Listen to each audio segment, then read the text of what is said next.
இப்போ தமிழ்நாட்டில் ஆண்டு கொண்டு இருக்கக்கூடிய திராவிட முன்னேற்றக் கழகம், அதனுடைய தலைவரா இருக்கக்கூடிய திரு மு.க. ஸ்டாலின் அவர்கள், அவருடைய புதல்வன் திரு உதயநிதி ஸ்டாலின் அவர்கள், இவங்களுடைய ஜாதக கிரகங்கள் இந்த 2026ஆம் ஆண்டு தேர்தலில் போட்டியிடக்கூடிய இந்த கால சூழ்நிலையில அவங்களுக்கு எப்படி இருக்கு? இல்ல இப்ப நம்ம வந்து முதல்ல எடுத்த உடனே நம்ம வந்து ஐயா ஸ்டாலினுடைய ஜாதகத்த நம்ம வந்து கணக்குல எடுத்துக்கிறோம்.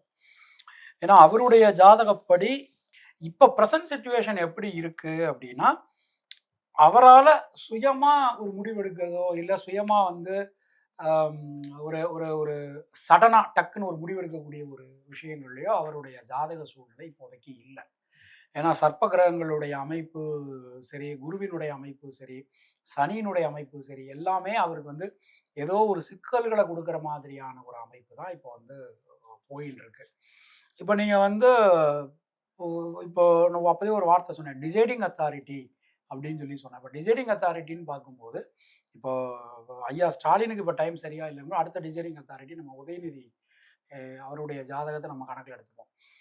அவர் அவர் பிறந்த ராசியும், திமுக உருவான ராசியும் ஒண்ணு.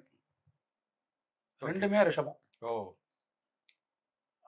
திமுக உருவானபோது அந்த அந்த நாளினுடைய ராசியும், இவருடைய ராசியும் ஒண்ணா அமைஞ்சிருக்கு. முதலமைச்சர் கருணாநிதியா இருந்தாரே, அவரு கூட அவரும் ரிஷப ரிஷப ராசி ராசி. தான். ம். ஆமா, அவரும் ரிஷப ராசி தான்.